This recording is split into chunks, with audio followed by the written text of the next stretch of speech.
ولا تعجل بالقرآن من قبل أن يقضى إليك وحيه وقل رب زدني علما বিসমিল্লাহির রহমানির রহিম। আমি মোহাম্মদ হাসানুজ্জামান, হাসান স্যার কোচিং চ্যানেলে সবাইকে স্বাগত। আজকের এই ভিডিওতে আমরা হাজ কমিটি অফ ইন্ডিয়ার একটা নতুন সার্কুলার এসেছে, সেই সার্কুলার নিয়ে আলোচনা করব। সার্কুলারটা কি? সার্কুলারটা হচ্ছে মেডিকেল স্ক্রিনিং অ্যান্ড ফিটনেস সার্টিফিকেটের ব্যাপারে এসে গেছে। এটা এর আগের ভিডিওতে আমরা আলোচনা করেছিলাম। এটা নিয়ে একটা স্পেশাল ভিডিও বানানোর দরকার প্রয়োজন মনে করেছি, যাতে মানুষ এতে কোনো রকমভাবে কোনো প্রেশানির মধ্যে না পড়ে। তো আমরা হজ 2025 হজ কমিটি অফ ইন্ডিয়া ওয়েবসাইটে হজ 2025-এর এই অপশানটাতে যাব এবং এখানে নিউ ডাউনলোডসে গেলে আমি medical screening and fitness certificate for Hajj 2025 এইটা আমরা দেখতে পাবো। তো এখান থেকে আমি ডাউনলোড করে নেব। আমার কাছে অলরেডি ডাউনলোড করা আছে, তো আমি দেখিয়ে দিই আপনার। এরকম একটা পিডিএফ আপনার সামনে আসবে। এই পিডিএফটাকে আপনারা প্রপারলি ফিল আপ করার চেষ্টা করবেন, যেখানে এই জায়গাতে আপনারা একটা ফটো অ্যাটাচ করবেন এবং এখানে নাম লিখবেন, এখানে ডেট অফ বার্থ আপনাদের লিখবেন, মেল ফিমেল টিক করবেন, পাসপোর্ট নাম্বার দেবেন এবং এখানে আপনারা অ্যাড্রেস লিখবেন এবং এখানে কন্ট্যাক্ট নাম্বার লিখবেন এবং এখানে ব্লাড গ্রুপটা লিখে দেবেন। তারপরে এসনো রয়েছে, এসনোগুলো যেগুলো যা আছে সেইভাবে আপনারা ফিল আপ করবেন। প্রেগনেন্সির ক্ষেত্রে খেয়াল রাখবেন, এটা পুরুষদের জন্য নন অ্যাপ্লিকেবল হবে, ঠিক আছে, কিন্তু মহিলাদের জন্য এটা অবশ্যই এটা করবেন। যদি এস হয় তো এস করবেন, মানে লুকিয়ে যাওয়ার কোনো রাস্তা নেই।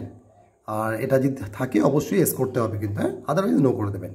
আর যদি এস হয় তাহলে অবশ্যই আপনারা প্রেগনেন্সি কত মাসের বা কত তা সেটা বলবেন। এখানে আপনাদের নাম লিখতে হবে এবং এখানে হচ্ছে আপনাদের বাবার নাম বা হাজব্যান্ডের নাম লিখতে হবে। তারপরে দ্বিতীয় পেজে আপনারা দেখবেন যেখানে কিছু জিনিস রয়েছে, ডাক্তার এগুলোকে করবেন। এখানে সিবিসি কমপ্লিট ব্লাড কাউন্ট রয়েছে, তারপর হচ্ছে র্যান্ডাম সুগার রয়েছে, তারপরে চেস্টের এক্সরে রয়েছে, কেএফটি রয়েছে, ইসিজি রয়েছে।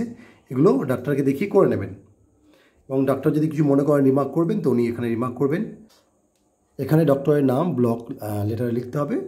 এখানে যে ক্যান্ডিডেট আছেন হাই সাহেব তার সিগনেচার অথবা হাতের টিপ এখানে হবে।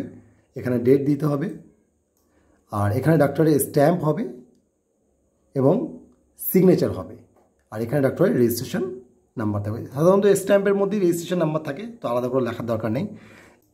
এটা খেয়াল করবেন। অ্যালোপ্যাথিক, হোমিওপ্যাথিক ডাক্তার তাদের কাছে রেজিস্ট্রেশন থাকে, তারপরে কিন্তু হজের ক্ষেত্রে অ্যালোপ্যাথিক ডাক্তারের সার্টিফিকেটটাই গ্রহণযোগ্য হবে। ওই জন্য আপনারা হোমিওপ্যাথিক ডাক্তারদেরকে দিয়ে করবেন না। এর আগে কিন্তু হোমিওপ্যাথিক ডাক্তার দিয়ে আমরা করিয়েছি, হজ কমিটি অফ ইন্ডিয়া ওগুলো অ্যাকসেপ্ট করতো, কিন্তু গত বছর থেকে এটা নিয়মটা এমন করে দিয়েছে যে অ্যালোপ্যাথিক ডাক্তারকে দিয়েই করাতে হবে। তো যাই হোক, এটা আপনারা প্রপারলি ফিল আপ করে আপনাদের যে ফর্ম রয়েছে সেই ফর্মের সাথে এটাকেও সাবমিট করতে হবে। ফর্মের সাথে আর কী কী কাগজ জমা করতে হবে সেটা অলরেডি আগের ভিডিওতে বলেছি। আপনারা যদি না দেখে থাকেন তো ফার্স্ট ইনস্টলমেন্টের নামে একটা ভিডিও রয়েছে, ওটা দেখবেন, তো ওখান থেকে ইনশাল্লাহ ক্লিয়ার হয়ে যাবে। আশা করি আপনারা ভালো আছেন, ভিডিও বুঝতে পেরেছেন। অন্য হাই সাহেবের কাছে শেয়ার করে দেবেন যাতে কোনো হাই সাহেবের কোনো রকম অসুবিধা না হয়।